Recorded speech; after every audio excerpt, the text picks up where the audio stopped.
Ok, maestro ceremonia.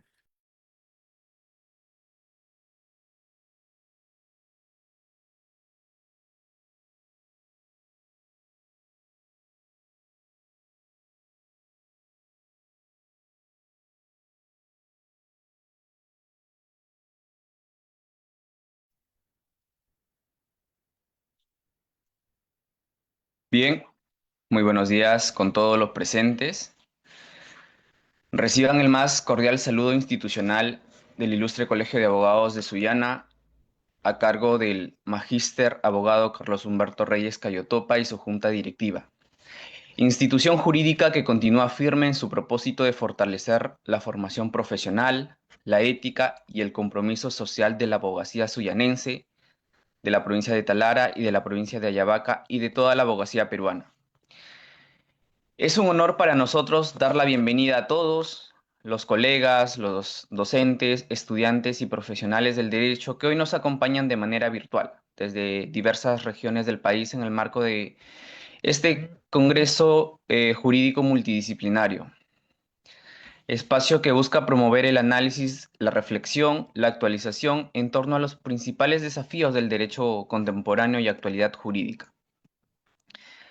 En esta jornada tenemos el altísimo privilegio de contar con la participación del doctor Vicente Paul Espinosa Santillán, quien disertará sobre un tema de suma trascendencia hoy coyuntural para nuestro gremio, que es la ley de la abogacía peruana.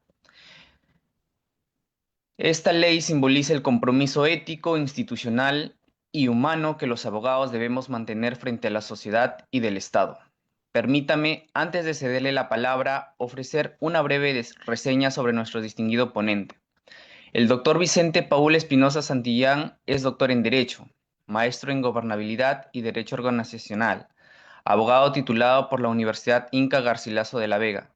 Posee especialización en Derecho Constitucional por la Universidad Salamanca de España y actualmente desempeña la más alta representación gremial de la abogacía peruana, como presidente de la Junta de Decanos de los Colegios del Perú, JUDECAP, y asimismo es el decano del Colegio de Abogados de Limasur.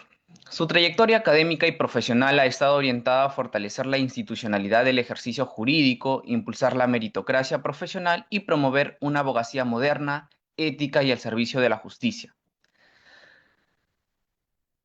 Precisamente en este marco consideramos importante reafirmar ante todos los asistentes de manera clara, precisa y categórica que el Ilustre Colegio de Abogados de Sullana es una sola institución, legítima, reconocida conforme a la ley y los estatutos que la rigen y amparada en su trayectoria, su formalidad y su vocación de servicio público.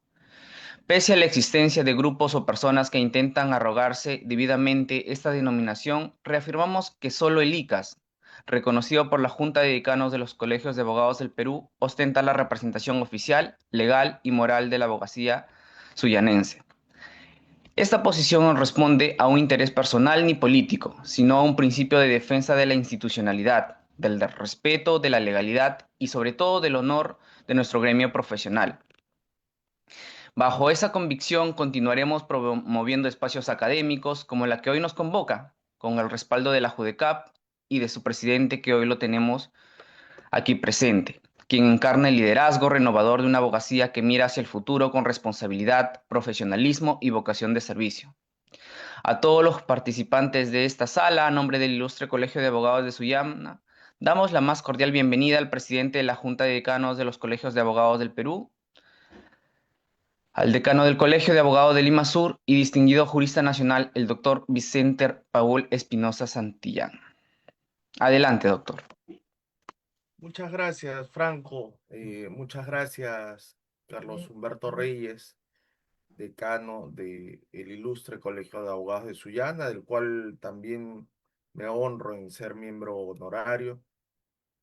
Y en esta ocasión, compartir este espacio para reflexionar sobre la necesidad de una ley de la abogacía, iniciativa que ya la hemos presentado ante el Congreso de la República, eh, encargada dicha labor a nuestro decano del Ilustre Colegio de Abogados de Huánuco, el doctor Hernán Cajusol Chepe, y propuesta consensuada por los decanos de los diferentes colegios de abogados del Perú.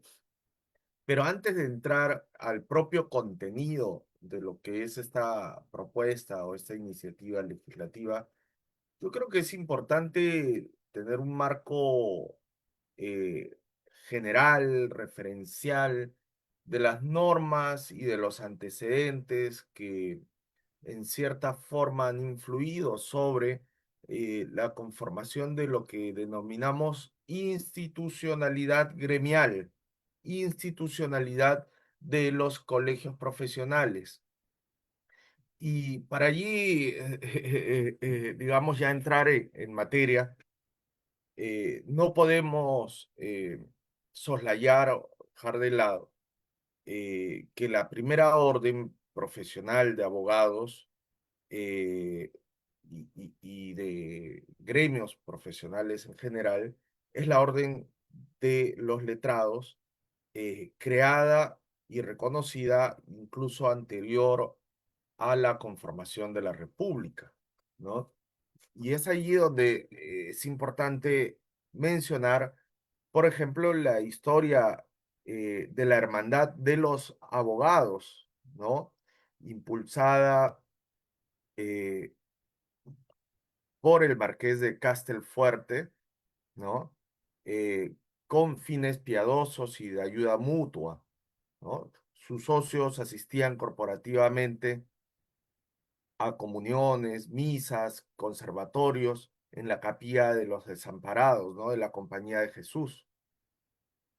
Luego esta hermandad se extingue, ¿no? Estamos hablando de 1726, a raíz de la expulsión de la Compañía de los Jesuitas, ¿no?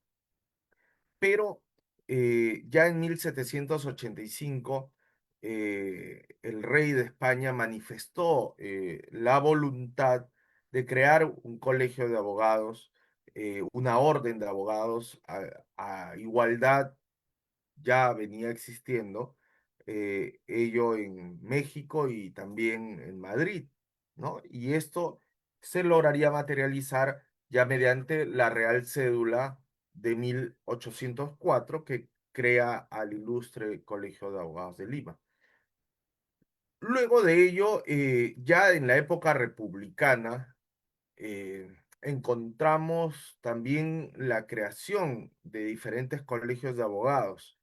Y aquí hay algo muy interesante, porque eh, si bien es cierto, el ilustre Colegio de Abogados de Arequipa, que fue reconocido el 30 de julio de 1911, señala como uno de sus principales antecedentes la Academia Lauretana y tiene una fecha, digamos, simbólica que lo eh, posiciona en 1825.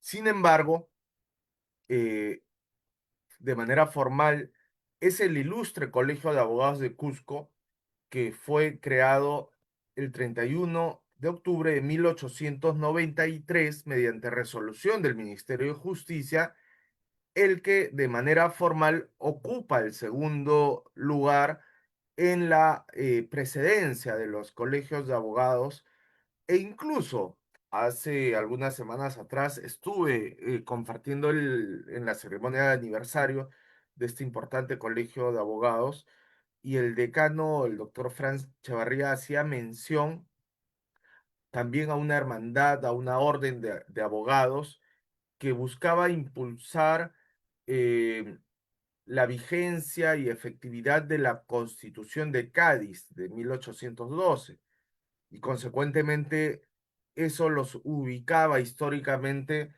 más con mayor antigüedad por sobre incluso la Academia Lauretana que dio origen a la Universidad Nacional San Agustín de Arequipa y luego al Colegio de Abogados de dicha zona, ¿no?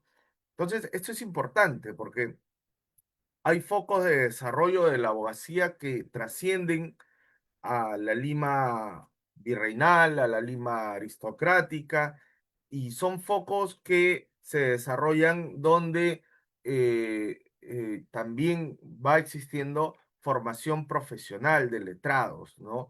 No olvidemos que antes de la República, las universidades como la Universidad Mayor de San Marcos, que data de 1551, o la San Antonio de Abad de Cusco, o la San Cristóbal de Huamanga, eh, que era inicialmente la Universidad de San Juan de la Frontera, eh, son, digamos, instituciones que van a formar letrados. Y la formación de los letrados, evidentemente, venía a cubrir una necesidad, que era la necesidad de contar con eh, profesionales que puedan cubrir estas responsabilidades en el gobierno propiamente del virreinato. Ya luego, con la República, esto continuaría sucediendo con la creación de dos universidades importantes en la República, la Universidad Nacional de Trujillo, creada por el libertador Simón Bolívar, y también la Universidad Padre San Agustín de Arequipa, ¿no? Entonces hay una relación directa entre la formación con el ejercicio de nuestra profesión. Y cuando ya existe un número determinado de colegas abogados, con la necesidad de fortalecer la institucionalidad que agrupa a este número selecto de profesionales. Y es por ello que yo tengo que señalar como tenemos, por ejemplo, la precedencia de los colegios de abogados, luego del Colegio de Abogados de Cusco, tenemos el ilustre Colegio de Abogados de Cajamarca, que data de 1902, eh, al ilustre Colegio de Abogados de Puno, de 1910, al Colegio de Abogados de Ancash, Ayacucho, Lambayeque, y bueno, los últimos colegios de abogados que en esta línea histórica de precedencia se han ido creando, han sido cuando se ha conformado una Corte Superior de Justicia, y ello en estricto mandato de la Ley 1367, que data del año 1910, que señala claramente que cuando exista una Corte Superior de Justicia, se conformará un colegio de abogados a usanza y semejanza que el ilustre Colegio de Abogados de Lima. Es por eso que en una Corte Superior de Justicia no puede haber más de un colegio de abogados, no pueden haber dos, tres, cuatro, no. Eso jurídicamente no es posible. Y esto evidentemente es por mandato de la ley 1367. De tal manera que, por ejemplo, los últimos colegios de abogados que se han creado han sido el de Lima Este, con la Corte Superior de Lima Este, el Colegio de Abogados de Ventanilla del año 2018, Selva Central, eh, Ventanilla un poco creándose de parte de lo que antes correspondía al ámbito territorial del Callao, o Selva Central a partir del ámbito territorial de Junín y Pasco, ¿no? Y dentro de ellos, en el año 2012 también es joven relativamente el Colegio de Abogados de Sullana, ¿no? Entonces, todo ello, como bien señalo, dentro del marco de la Ley 1367, que regula la creación de los colegios de abogados, una ley del año 1910. ¿Y por qué hago mención a esta ley? Porque la institucionalidad de los colegios de abogados actualmente nos lleva Estás a dicha norma. con la gente, toda la gente oportunista, ¿no? Ujú. Por favor, silencien el micrófono. Tenemos también el decreto ley 25892 y su reglamento, ¿no? Que va a regular a las juntas de decanos de los colegios profesionales, y que va a ser la que va a disolver a la Federación Nacional de los Colegios de Abogados, constituyendo una comisión liquidadora, ¿no? Y va a adjudicar lo que corresponda a la federación a la Junta de Decanos de los colegios de abogados del Perú, ¿no?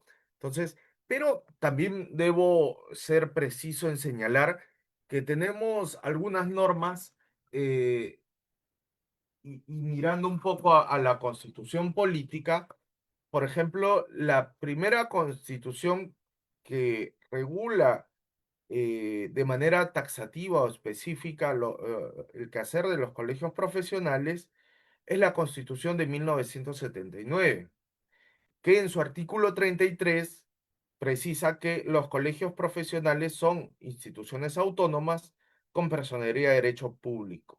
Y la ley establece su constitución y las rentas para su funcionamiento. Y es obligatoria la colegiación para el ejercicio de las profesiones universitarias que señala la ley. Eso decía el artículo 33 de la Constitución de 1979 y que básicamente es replicado por el artículo 20 de la actual Constitución, ¿no? Que señala que los colegios profesionales son instituciones autónomas con personería de derecho público y que la ley señala cuándo la colegiación debe ser obligatoria. Entonces, aquí hay un hecho muy importante que marca una diferencia significativa con otros países. Eh, el constituyente le ha dado una importante relevancia a la labor de los colegios profesionales, incluso muy vinculada con la calidad del ejercicio profesional y el control de los profesionales que son formados por las universidades, dándole una normativa específica en el texto constitucional. El Tribunal Constitucional, a través de la sentencia 027 del año 2005, estableció que la obligación de la colegiación debe ser justificada atendiendo a fines constitucionales, la ordenación del ejercicio de las profesiones, el ejercicio profesional redunde en beneficio de la sociedad, la mejor formación y perfeccionamiento de los profesionales colegiados y la defensa de los intereses profesionales no particulares de los colegiados. O sea, ya el propio Tribunal Constitucional, como vocero del constituyente, establece algunos parámetros en los cuales la colegiación debe ser obligatoria y esta obligatoriedad efectivamente tiene que nacer a partir de una ley que de manera precisa establezca los parámetros sobre los cuales debe ejercerse la profesión. Pero también debo mencionar la posición del Consejo de Derechos Humanos de las Naciones Unidas, eh, que invita a que los estados adopten medidas, incluida la aprobación de leyes nacionales, para que las asociaciones profesionales de abogados sean independientes, autónomas y que se reconozca el papel fundamental que desempeñan los abogados en el Estado de Derecho y la protección de los derechos humanos. Entonces, no es tan solamente una exigencia en el ámbito nacional que nos marca desde la propia mirada de la Constitución hasta la propia interpretación a través de sendas sentencias del Tribunal Constitucional que establecen los parámetros para los cuales debe de existir la colegiación obligatoria. También en el Perú, así como existe la Junta de Decanos de los colegios de abogados, existe un ente eh, que regula a los colegios profesionales que se denomina Consejo de Decanos de los Colegios Profesionales del Perú. Y yo quiero que, por favor, me permitan compartir la pantalla para poder entrar a la página web de este Consejo de Decanos de los Colegios Profesionales y puedan ustedes un poco también vincularse a la información que por sus siglas se llama CSP y que están habiendo sesiones regionales porque el 28 y el 29 se va a realizar de noviembre de este mes el Congreso Nacional de Profesionales. A ver, si me permiten, ¿tengo autorización para compartir? Sí, mi decano presidente. Perfecto.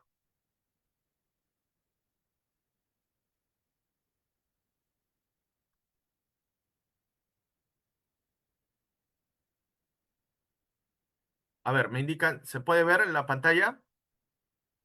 Está aún cargando, ya, ahora sí se logra visualizar.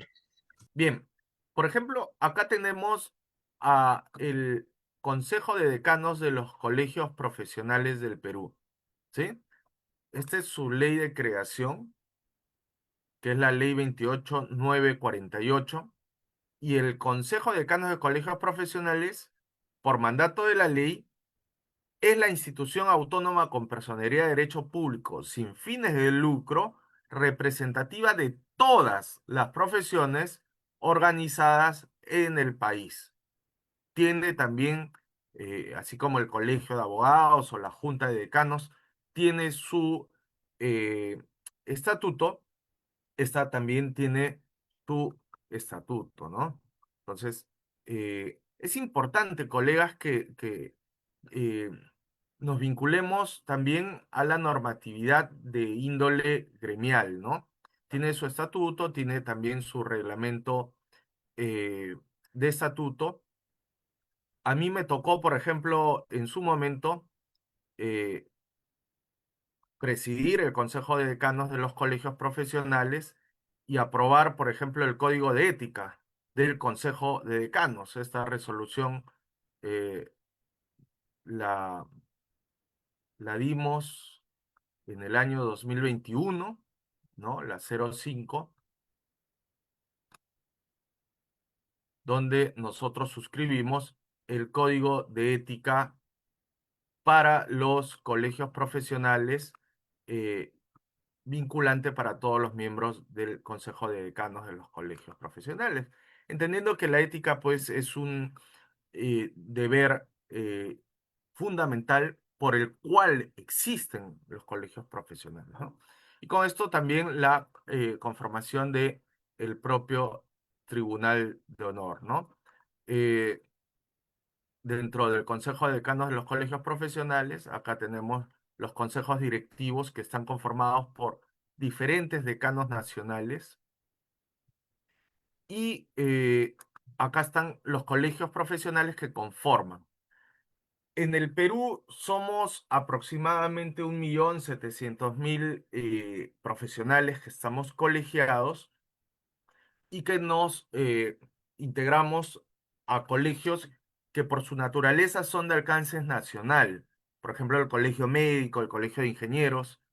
Actualmente el CSP es presidido por el señor Pedro Riga López, decano nacional del Colegio Médico. Ustedes pueden verificar acá en la página web del CSP la información.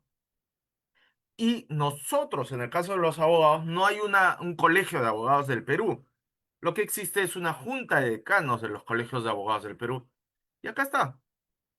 Tengo el alto honor, nuevamente por segunda oportunidad, de presidir la junta de decanos de los colegios de abogados del Perú. Esta información la pueden corroborar perfectamente a través de la página web del Consejo de Decanos de los Colegios Profesionales. Pero también otras profesiones también se agrupan en junta de decanos. Por ejemplo, los contadores tienen junta de decanos. A ver, permítanme acá. Junta de decanos, también los colegios de notarios y actualmente los licenciados en turismo que modificaron su ley se organizan también en junta de decanos, ¿no? Entonces, notarios, licenciados en turismo, contadores son, digamos, la excepción respecto a la organización de colegios profesionales de ámbito nacional que se agrupan en el Consejo de Decanos de los colegios profesionales del Perú. Entonces, comparto esta información, estimados colegas, porque tenemos la institucionalidad de los colegios profesionales, pero también tenemos la institucionalidad de los propios colegios de abogados que nos agrupamos en la Junta de Decanos. Sin embargo, como había precisado, la Junta de Decanos de los colegios de abogados tiene dentro de su marco normativo el decreto ley 25892 y su reglamento, también la ley 1367, y ya en la propia actuación de los colegas abogados tenemos que remitirnos a los artículos eh, que señala la ley orgánica del Poder Judicial. Pero a diferencia de otras profesiones, los obstetras, los médicos, los tecnólogos médicos, los psicólogos, tienen su ley de creación y tienen su ley de trabajo profesional. Entonces, allí es donde, de manera específica, de manera puntual, nosotros tenemos una seria deficiencia o dificultad. Siempre usamos la frase en casa del herrero cuchillo de palo. Nosotros los abogados impulsamos las leyes, eh, tenemos múltiples funciones que no solamente se vinculan al patrocinio de causas ante el Poder Judicial, pero no tenemos una ley que busque, digamos, amparar, regular todas estas funciones que bien nosotros realizamos. Y entonces me sitúo al año 2009, donde ya desde el año 2009 la decana del Colegio de Abogados de Lima, de aquel momento, la doctora Luz Aurea Sáenz, ¿no? Impulsó, ella también fue fue presidió el Consejo de Decanos de los Colegios Profesionales en el año 2009, eh, y también, de acuerdo a la presidencia, ¿no? Como decana de Lima, presidió también la Junta de Decanos, propició la ley del abogado, que lamentablemente no prosperó. Ya en el año 2018, y esta historia nadie me la va a contar, yo he sido protagonista en esta historia, en una asamblea general en la ciudad de Piura, en una JUDECAP, se aprobó la propuesta de la comisión redactora de la ley de la abogacía que integrábamos, en mi caso como decano de Lima Sur, el decano de Tacna, Junín, Selva Central y el representante ante la OCMA. Ya en el 2018, en septiembre, se encargó al Colegio de Abogados de Lima, por unanimidad, por parte de la JUDECAP, la presentación, tal cual como se ha hecho ahora, pero responsabilidad que ha recaído en Huánuco, ¿no? En el Colegio de Abogados de Huánuco. Este proyecto de ley del año 2018 se signó con el número 3426 y fue sometido a consulta de diversas instituciones. El Ministerio Público precisó su viabilidad. También la Corte Suprema se pronunció a favor del proyecto de ley. En el caso de Indecopi y de Servir hicieron observaciones. eh, Básicamente dos instituciones que se encuentran en una posición frontalmente en contra de la colegiación necesaria o de la colegiación obligatoria, ¿no? Y básicamente la observación que ellos planteaban era eso, ¿no? Observar propuestas y armonizar los derechos del consumidor y precisar que para servir no es obligatorio en los TDR de los puestos públicos la colegiación, ¿no? Situación con la cual nosotros evidentemente discrepamos abiertamente, ¿no? De tal manera que en el año 2019 la Comisión de Justicia dictaminó el texto sustitutorio de la ley de la abogacía, que recogía 34 artículos, un título preliminar y una disposición complementaria final, ¿no?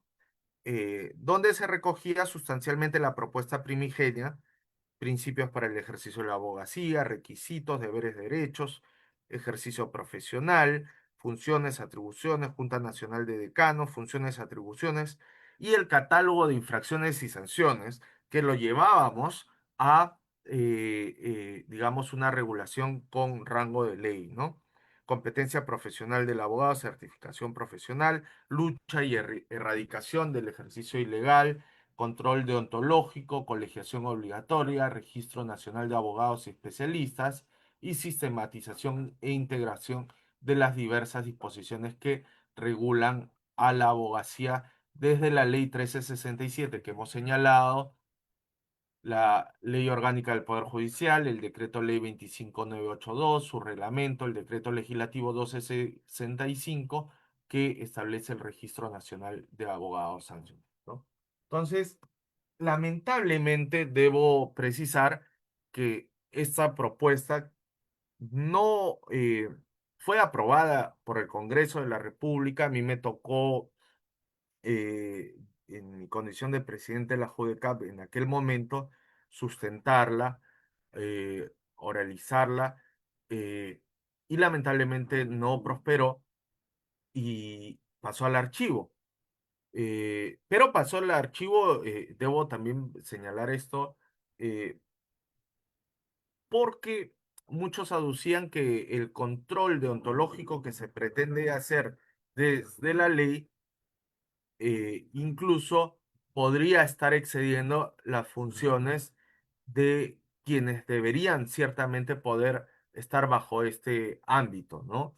Entonces, podemos hacer control deontológico de los jueces, de los fiscales, de los propios congresistas cuando ellos ya tienen normas de carácter específico que regulan su función y su labor. Entonces, ahí vino un punto ciertamente controvertido por el cual no se pudo ir en adelante con la propuesta normativa. Sin embargo, debo ya para entrar también en materia, pese a que estamos yendo, todo se vincula a, a esta nueva propuesta que ha presentado el Colegio de Abogados de Huánuco por encargo de la JUDECAP el 12 de septiembre del año 2025. Estamos buscando con esta propuesta superar esos puntos que de pronto generaron dificultades en el debate político para la aprobación de una ley que todos concuerdan que es necesaria, ¿no? Y es por eso que, eh, a ver, me van a permitir un segundito, vamos a compartir la ley de la abogacía.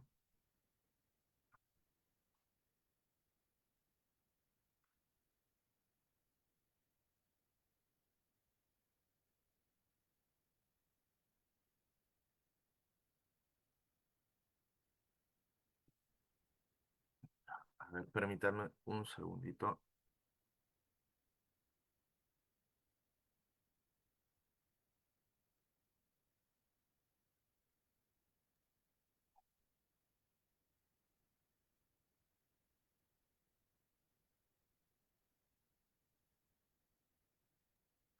Decano presidente, informarles que ya estamos compartiendo el proyecto de ley en el grupo de WhatsApp del colegio. Sí, está bien. Yo acá lo tengo. A ver, ya, ya. ¿Lo pueden ver? ¿Se Sí, puede mire, ver, decano? Sí, Sí, decano presidente. Perfecto. Ya. Entonces, acá tenemos el documento que se ha presentado a la presidencia del Congreso, ¿no? Eh, Se lo hemos delegado al decano de Huánuco y debo decir también las razones. El decano del Colegio de Huánuco, el doctor Hernán Capuzol, es un decano que por tercera vez, de manera bueno, ha sido decano de su colegio. Si no me equivoco, fue en el año 2012, luego en el 2019, alternada, perdón, y ahora nuevamente, y él siempre fue un decano que también luchó porque se materialice esta iniciativa, y ese es el reconocimiento que sus pares, nosotros los decanos de los colegios de abogados, hemos hecho en él porque también fue una propuesta que él eh, lideró para nuevamente llegar a la conducción del Colegio de Abogados de Huánuco. Entonces, pero verán ustedes, todos los decanos nos adherimos a esta propuesta que tiene como antecedente la iniciativa que les he comentado el año 2019, 2018, 2019. Y esta propuesta fue aprobada en la Asamblea General Extraordinaria el 26 de julio. La propuesta se presenta el 12 de septiembre y recoge los principios para el ejercicio de la abogacía, ¿no? Probidad, honestidad, independencia, autonomía, capacidad, idoneidad, lealtad, fidelidad, confidencialidad y secreto profesional. Y esto, por más que nos parezca algo ya claramente, digamos, protegido por la propia Constitución, es necesario reafirmarlo, porque permanentemente nosotros los abogados, no solamente en el Perú, sino en diferentes países, nos vemos amenazados con la criminalización de la profesión, con los allanamientos de nuestros despachos y con la vulneración del secreto profesional. Entonces, esto tenemos que reafirmarlo. Es una cruzada no solamente a nivel nacional, sino, lo digo porque tengo la oportunidad de compartir foros con colegas de otros países, también en otros países, ¿no? El respeto a los derechos y a la dignidad humana, ¿no? Respeto al Estado de Derecho, a la Constitución, al sistema democrático, a la paz social y el rechazo a la corrupción, violencia, arbitrariedad y toda forma de autoritarismo o dictadura, ¿no? No podemos ver, pues, colegas que se pongan de pronto a respaldar, pues, gobiernos autoritarios o golpes de Estado, ¿no? Transgresiones o vulneraciones al orden constitucional, ¿no? Y esos son, digamos, ejes o líneas matrices de lo que debe ser el ejercicio profesional, ¿no? Entonces, el objeto de la ley es regular el ejercicio de la abogacía, no solamente, ojo, para el patrocinio de causas, ¿no? Sino el ejercicio de la abogacía de manera general, en instituciones públicas, privadas, brindando asesoría a personas naturales, jurídicas, desempeñando la magistratura, ejerciendo la función notarial, eh, resolviendo conflictos mediante los MARCs, ¿no? Y diferentes actividades que requieran para la función el título profesional habilitante. Ojo, esto es muy importante porque ya esto genera una diferencia sustancial con el estado de normas que tenemos actualmente, ¿no? De tal forma que se integra al ejercicio profesional de la abogacía, sea cual fuere su función, dentro de este marco normativo, ¿no? Y los abogados somos una profesión liberal, podemos ejercer libremente nuestra profesión con las garantías, eh, po- eh, potestades y restricciones que la propia Constitución y la ley señalan, ¿no? Los requisitos para ejercer la profesión, que actualmente tenemos que remitirnos a la ley orgánica, pero ya estamos indicando que el ámbito del ejercicio profesional no solamente se restringe a causas ante el Poder Judicial, sino en líneas generales a diferentes actuaciones, va a requerir el título profesional habilitante, la inscripción ante SUNEDU, el registro y matrícula obligatoria a un colegio de abogados, encontrarse habilitado, no encontrarse privado de la libertad por sentencia condenatoria firme, o sea, no se puede ejercer la profesión con condena en un establecimiento penitenciario y esto se ha consignado porque ya ha habido casos, salvo la propia defensa, ¿no? No haber sido condenado por resolución judicial firme en delito de terrorismo o corrupción. Ojo, esto es una exclusión prácticamente, es una prohibición y ya han habido casos. El caso muy simbólico de la condenada por terrorismo, la señora Guatay, ¿no? Y otros. Así como, por ejemplo, en el ejercicio de la función docente hay ámbitos de exclusión, nosotros consideramos también muy importante que en una profesión directamente vinculada con las libertades, con el respeto a los derechos fundamentales, con el respeto al Estado de Derecho, nosotros podemos también establecer ámbitos de exclusión, ¿no? Para quienes hayan sido condenados por estos delitos de manera firme, ¿no? Hayan purgado también su condena y nos excluimos de que puedan eh, llevar las banderas de la abogacía, ¿no? Ojo, estos son situaciones que la ley sí puede permitir y que no colisionan pues con lo que la Constitución señala la resocialización, readaptación, reeducación, porque que realicen otra función, pues, pero no la nuestra, la de abogados, ¿no? Eh, para el ejercicio de la abogacía basta con estar inscrito y registrado en un solo colegio de abogados del país, ¿no? Nuestros deberes que se vinculan a la ética, probidad, lealtad, eficiencia, conducta íntegra, guardar el secreto profesional, buscar la paz y armonía social, actuar con honestidad, prudencia, buena fe, cumplir los estatutos de nuestros colegios, contribuir al prestigio y al interés común de nuestra profesión en cualquiera de las funciones que desarrollemos, capacitarnos permanentemente, usar la medalla del Colegio de Abogados en todo acto solemne, sensibilizar a la ciudadanía sobre sus derechos, denunciar el ejercicio ilegal, defender a los derechos de las personas vulnerables y con necesidades especiales, estar al día en nuestras aportaciones y otras que señale la legislación, ¿no? Ejercer nuestra función con independencia, ser tratado con respeto, ejercer la abogacía a nivel nacional, sin restricciones, participar en la administración y gestión de los colegios. Tenemos el derecho a la inviolabilidad de nuestro despacho, salvo autorización jurisdiccional, ¿no? Pero, ojo, con una motivación reforzada, elementos de convicción grave y fundados que vinculen al abogado como imputado, como autor o partícipe en la comisión de un delito, ¿no? O sea, una medida de naturaleza muy, muy excepcional. Tenemos el derecho a renunciar al patrocinio, a la atención prioritaria en sede policial y jurisdiccional, a no ser víctima de barreras burocráticas, al debido proceso disciplinario sancionador, a no ser perseguido civil o criminalmente por haber investigado conductas funcionales, ¿no? También la norma que se propone habla de funciones diferentes al patrocinio, ¿no?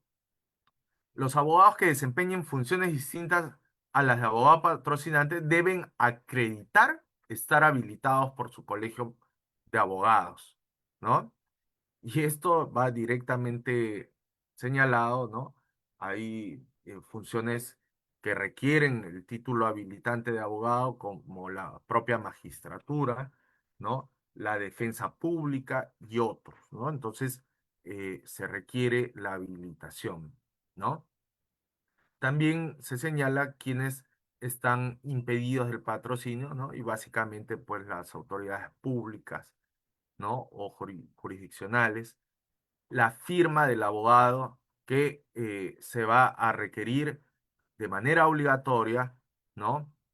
Para las solicitudes o escritos presentados por los litigantes, ¿no?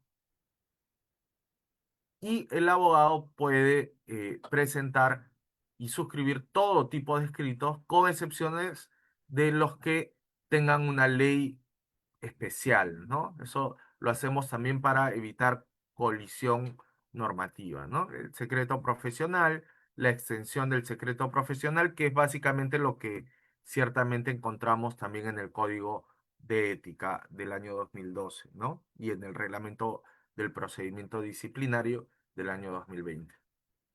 Los colegios de abogados, su mínima institucionalidad y organización básica, órganos de gobierno, dirección, deontológicos, electoral y las demás que en el marco de su autonomía y estatuto señalen, ¿no? Y aquí la importancia que hayan órganos deontológicos no vinculados a los órganos de dirección propiamente, que tengan cierta autonomía como el Tribunal de Honor y el Consejo de Ética, ¿no? Que hay una labor muy intensa, muy fuerte que tenemos que realizar y ¿por qué no? Un análisis también interno de si nuestros órganos deontológicos vienen o no cumpliendo adecuadamente su función.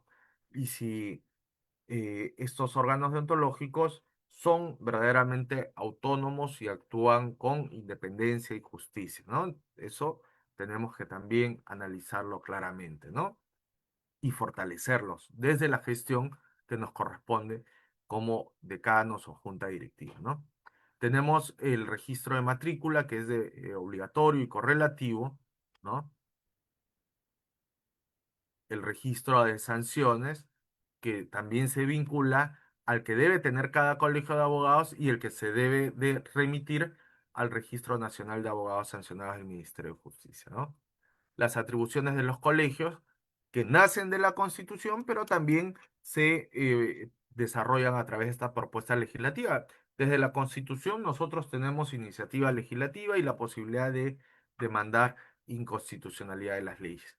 Pero desde la ley, esta propuesta de la ley del abogado, ejercer la defensa de la persona humana y su dignidad, promover el libre ejercicio de la profesión, verificar la probidad y conducta ética de sus miembros, fomentar el bienestar social, fomentar la capacitación permanente, establecer mecanismos para supervisar y promover el ejercicio eficiente de la profesión, opinar sobre la actuación de los magistrados, ejercer la jurisdicción arbitral, certificar el ejercicio de la abogacía conforme lo establece la norma del CINEACE y ejercer las demás atribuciones de su ley de creación y estatuto.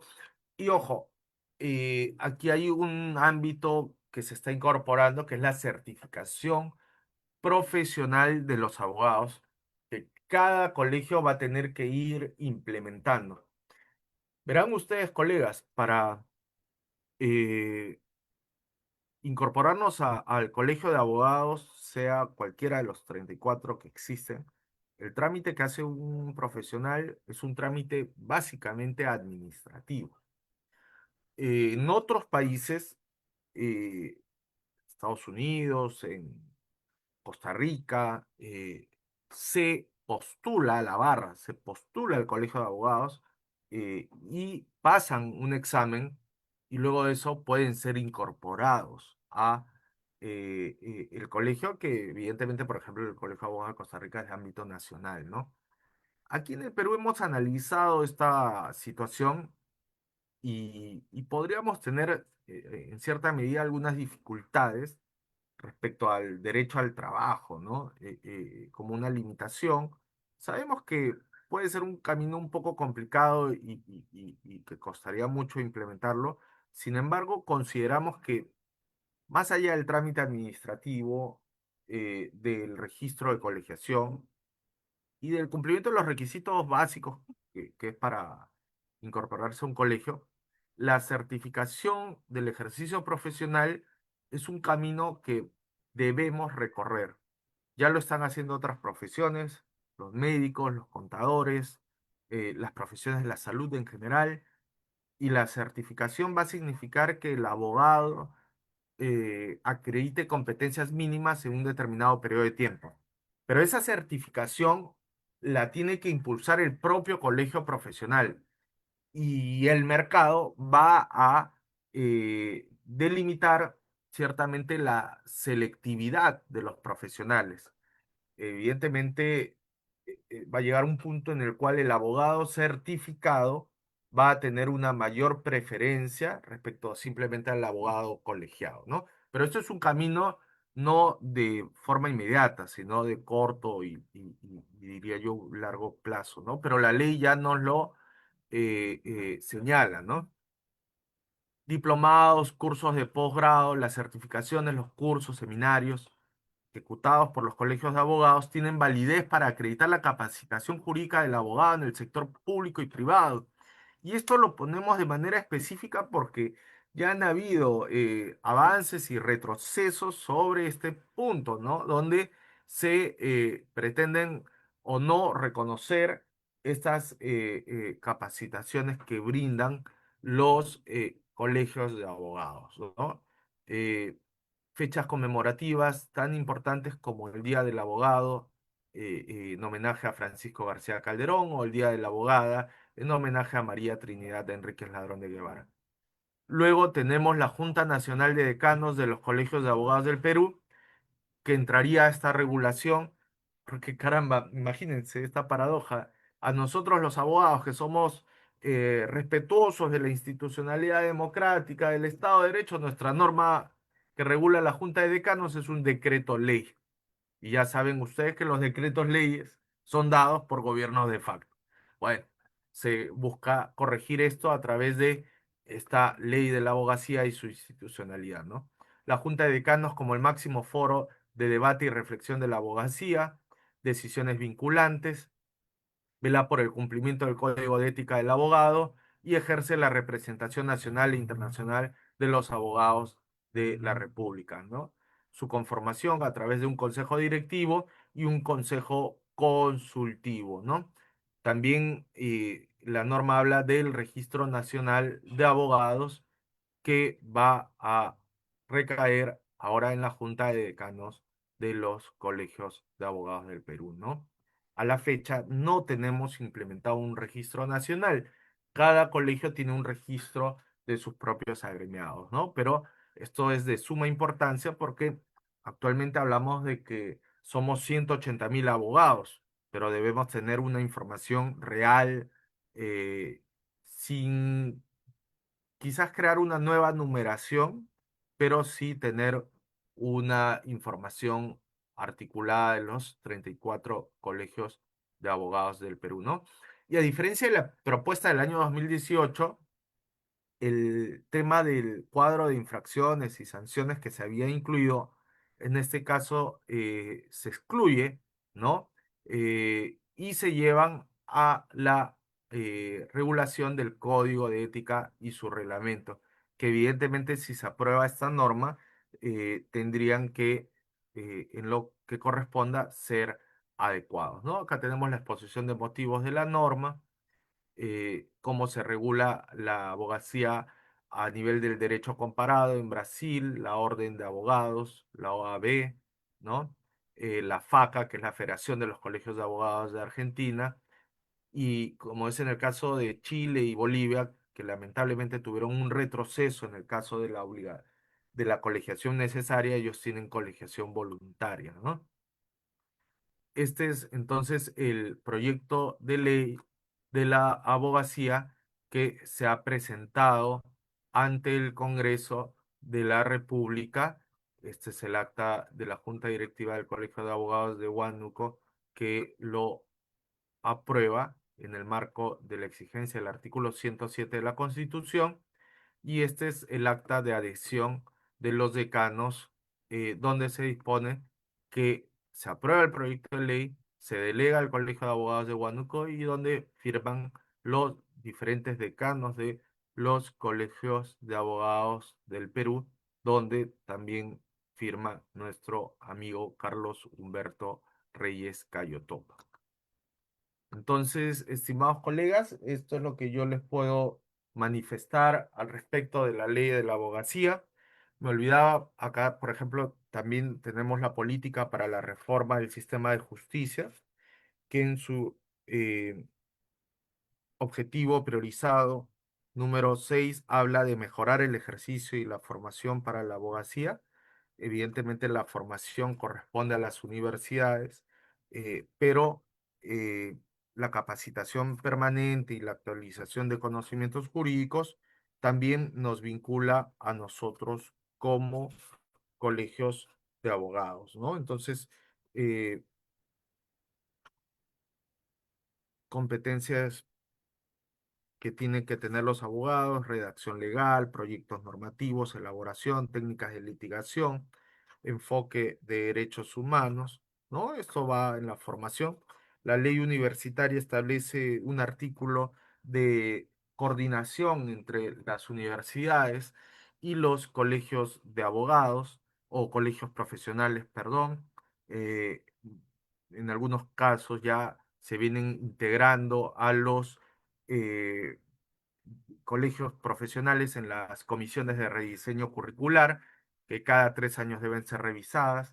Entonces, esto es un esfuerzo mayor, estimados colegas, y creo que todos nosotros nos debemos de, en cierta medida, vincular a este tema porque eh, nos va a favorecer, va a fortalecer nuestra profesión y va a fortalecer también nuestra propia institucionalidad. Miren, permítanme un segundito, quiero compartir una resolución que emitimos en el Foro Institucional de la Abogacía que presido en la Federación Interamericana de Abogados, para que vean que las amenazas a los abogados son permanentes. Y en la última conferencia de Sao Paulo tuvimos que eh, emitir una resolución al respecto. A ver, voy a compartir pantalla.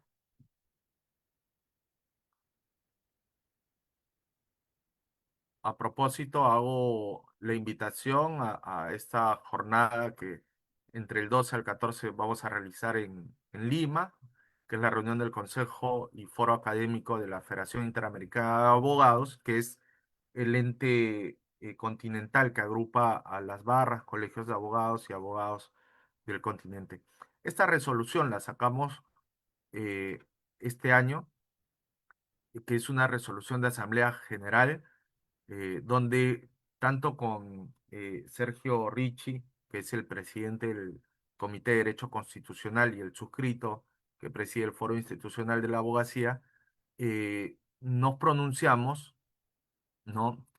Es permanente la persecución de los abogados en diferentes países de la región a quienes se pretende identificar con las causas que defienden, aplicándose detenciones preliminares, preventivas, sin razonabilidad, proporcionalidad, vulnerándose la presunción de inocencia.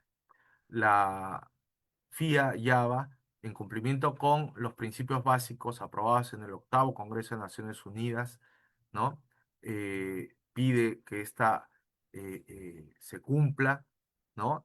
Y habiendo recibido información sobre situaciones de abogados en Venezuela, ¿no? Sabemos que Venezuela tiene un gobierno autoritario, ¿no? Eh, Se vulneró el debido proceso y el derecho a la defensa en los casos de los abogados que se mencionan, ¿no? Alviares, Rocha, Dávila, entre otros. También el Comité de Derecho Constitucional eh, recibió la denuncia de la detención arbitraria de 2 abogados salvadoreños, ¿no? Por más que algunos pretendan aquí hablar del modelo Bukele y todo, sabemos que cuando se acumula o se concentra mucho poder en una persona, de pronto hay, digamos, situaciones que podrían devenir en regímenes autoritaristas, ¿no? Y, ¿por qué no?, en dictadura y en quebrantamiento del Estado de Derecho, ¿no? Entonces, también levantamos nuestra voz frente a la detención arbitraria de los abogados salvadoreños Anaya y López, ¿no? Reconocidos constitucionalistas y exhortamos a los gobiernos a cumplir los principios básicos sobre la función de los abogados y a rechazar los actos de vulneración del debido proceso y el derecho a la defensa de los abogados de los países que se señalan, ¿no? Entonces, esto un poco para graficar la amenaza que permanentemente vamos a estar viviendo. En pandemia, por ejemplo, el señor Vizcarra, que sabíamos nosotros que tenía esa tentación dictatorial, cerró inconstitucionalmente el Congreso, eh, restringió eh, a través de medidas que sabíamos estábamos en pandemia, pero medidas severas, el derecho a la defensa, ¿no? Y recordarán ustedes cuando a un muchachito lo agarraron a bofetadas. Señores de las Fuerzas Armadas, ¿no? Y no había la posibilidad de que un abogado concurra, acuda a la sede a poder defenderlo, ¿no? Entonces, el derecho a la defensa, el secreto profesional, eh, permanentemente está amenazado en regímenes autoritarios, ¿no? En la libertad en el ejercicio de nuestra profesión. A los regímenes autoritarios les es incómodo que el abogado defienda los derechos de la persona que está siendo amenazada o vulnerada.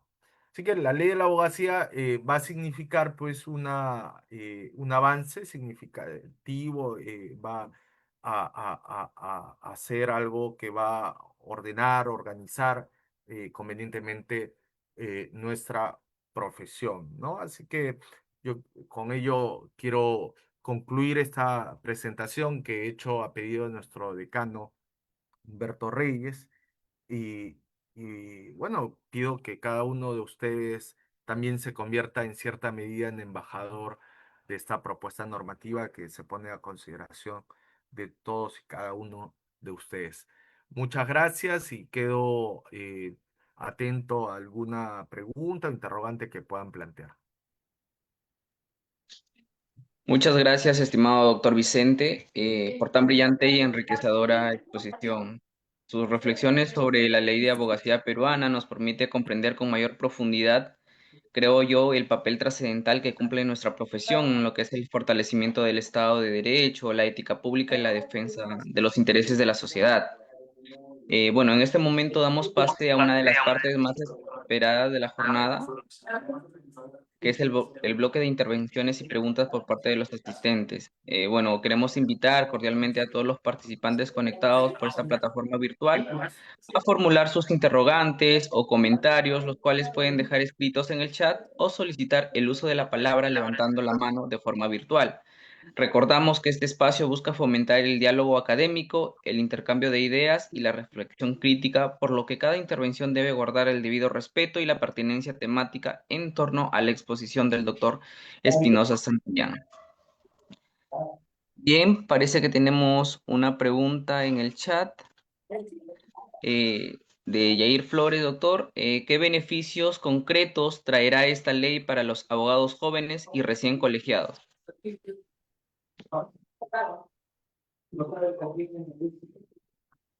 Primero, el beneficio concreto es organizar adecuadamente nuestra profesión.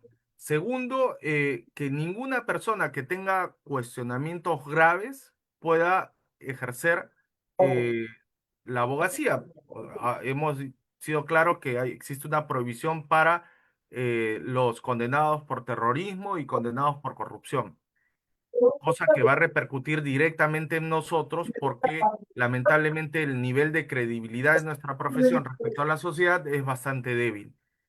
Tercero, la certificación profesional, que va a permitir que los abogados tengan capacitaciones permanentes brindadas por parte de su colegio profesional, ¿no? Entonces, cuarto, que las capacitaciones acrediten idoneidad, no solamente en el sistema de administración de justicia, sino en general, tanto para efectos de nuestro CV público como privado, ¿no? Entonces, pero además también hablamos de un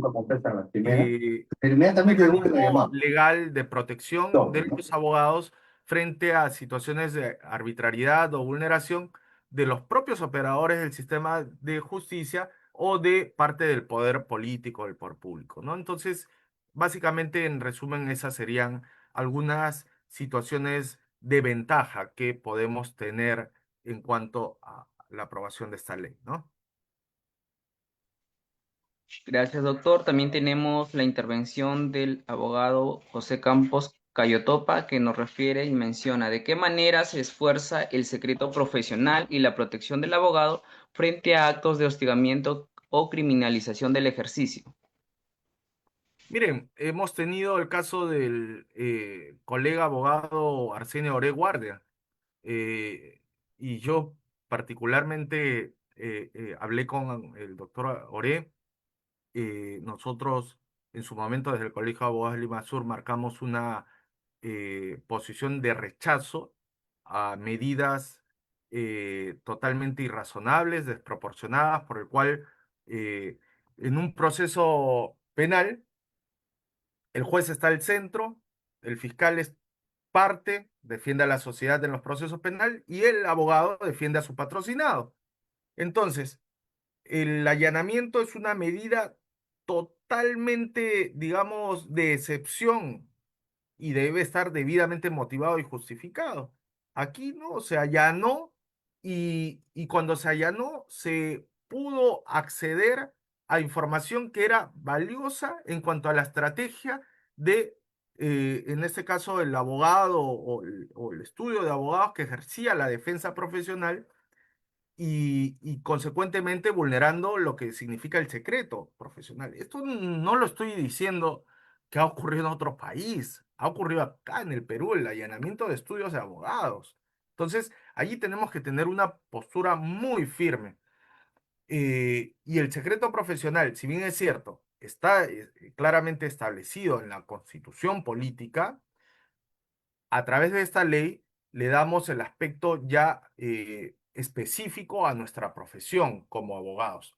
Actualmente el secreto profesional lo encontramos en el código de ética del abogado. Lo que estamos haciendo es subirle un peldaño y darle el rango de ley a esta exigencia que tiene dos vertientes, ¿no? Que obliga al abogado a guardarlo, el deber de reserva, eh, y que establece un mecanismo de protección de que no se estén divulgando temas que por el propio ejercicio nosotros hemos accedido, así como acceden información los médicos o los religiosos, ¿no? Y que tiene que ser preservada, ¿no? Entonces, eh, yo creo que llevarlo a un ámbito de ley y básicamente para el tema de los abogados resulta importante, ¿no? Hemos dicho, desde esto no ha ocurrido en otros países, ha ocurrido acá en el Perú, ¿no?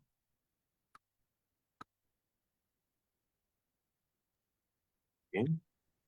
Eh, Decano presidente, parte también de la nueva ley, como usted estaba ya señalando, es también la estructura, ¿no? Poner en orden, articular todos los colegios, pero también es parte también de los, estructurar el tema de los organismos que deben tener todos los colegios profesionales, como en este, respetando obviamente su autonomía, ¿no? Pero obviamente ver el tema de la Junta de Vigilancia, ¿no? El Tribunal de Honor, que por ejemplo, pues nosotros como colegio profesional nunca hemos de vigilancia. Hicimos una asamblea general y nosotros creamos esa junta de vigilancia, que es importante, como usted dice, con esta ley también articular ciertas figuras jurídicas para tener una institucionalidad como colegio profesional. Decano presidente, tenemos otra pregunta. Dice, ¿cuáles son el doctor Yair, cuáles son los requisitos?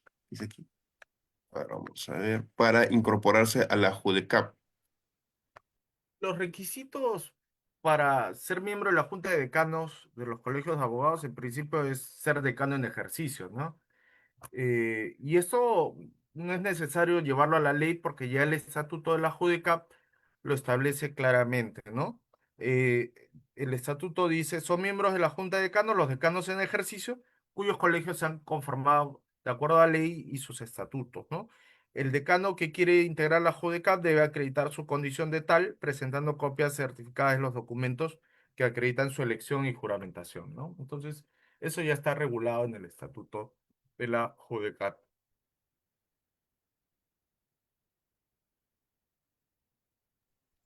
Doctor, si me permite, particularmente me gustaría hacerle una pregunta. Si bien es cierto, todos somos conocedores que existe una partición o una división por parte de la Junta de Decanos de los colegios de abogados del Perú. Particularmente me interesaría saber cómo podría esta norma contribuir a restablecer básicamente la unidad del gremio nacional frente a las divisiones actuales. A ver, divisiones, yo diría que no es la palabra correcta.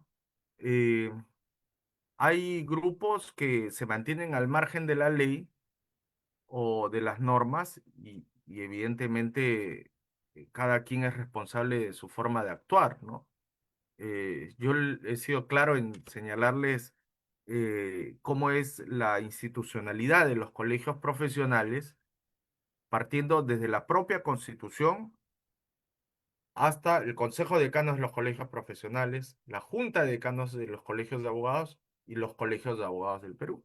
Entonces, quien quiera mirar hacia otro lado y desconocer eso, evidentemente bajo su responsabilidad, estaría actuando de forma o al margen de la ley, ¿no? Pero la institucionalidad de la abogacía peruana es una sola, la representa la Junta de Decanos de los colegios de abogados, que agrupan a los decanos de cada colegio. Así que yo allí diría que no sería la terminología correcta.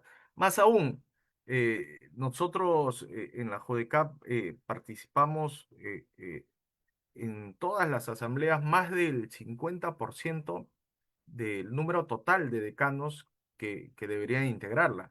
Ojo, la obligación de un colegio parte de la propia ley y del estatuto, pero quien la materializa de forma responsable es su decano, ¿no? Si participa o no, es el decano quien luego va a tener que dar cuenta a cada uno de sus agremiados por lo que hizo y por lo que dejó de hacer, ¿no? Entonces, evidentemente, pues hay personas que se van seguramente a pretender y robar representaciones, pero frente a eso también nosotros sabemos los mecanismos que debemos de activar, ¿no? Entonces, eh, con eso yo creo que estoy dando respuesta a lo que usted plantea, ¿no? Gracias, doctor. Si ya no hay más preguntas, le damos el pase para las palabras de agradecimiento a la abogada magíster doctora Rosibeli Panaquet Madrid, quien actualmente es la vicedecana del Ilustre Colegio de Abogados de Sullana. Magíster, adelante. Buen día con todos. Doctor Carlos Humberto Reyes Cayotopa, mi decano con su venia y por su intermedio, para saludar en esta mañana muy especial a nuestro ponente, quien nos ha honrado con esta exposición tan brillante, el doctor Vicente Paul Espinosa Santillán, decano presidente de la JUDECAP. Darle también la más cordial bienvenida al doctor a esta jornada que hemos llevado a cabo en esta mañana y que es precisamente en un día bastante especial, ¿no? Que qué mejor manera de promover como colegio de abogados eh, la calidad profesional de nuestros miembros, que utilizando inclusive un feriado para poder otorgarles un poco más de intención profesional en el ejercicio que cada uno nos ocupa en el día a día. Entonces, para mí es también un alto honor, una distinción a nombre del ilustre Colegio de Abogados que representa a nuestro decano Carlos Humberto Reyes Cayotopa, expresar nuestro más sincero agradecimiento al doctor Vicente Paul Espinosa Santillán, distinguido presidente de la JUDECAP, por esta brillante disertación acerca de la ley de la abogacía peruana, un tema que es tan trascendental para la comunidad jurídica nacional y que, como bien ha dicho él, nos exhorta, nos invoca a que seamos embajadores de la misma. Su ponencia nos ha permitido comprender con mayor claridad los alcances, desafíos y responsabilidades que conlleva el ejercicio de nuestra profesión, recordándonos además la importancia de la ética, de la capacitación constante, la defensa de la institucionalidad de nuestros colegios profesionales, destacando con ello un rol tan importante que tiene nuestro colegio profesional, como es precisamente esta preparación para el ejercicio de la abogacía.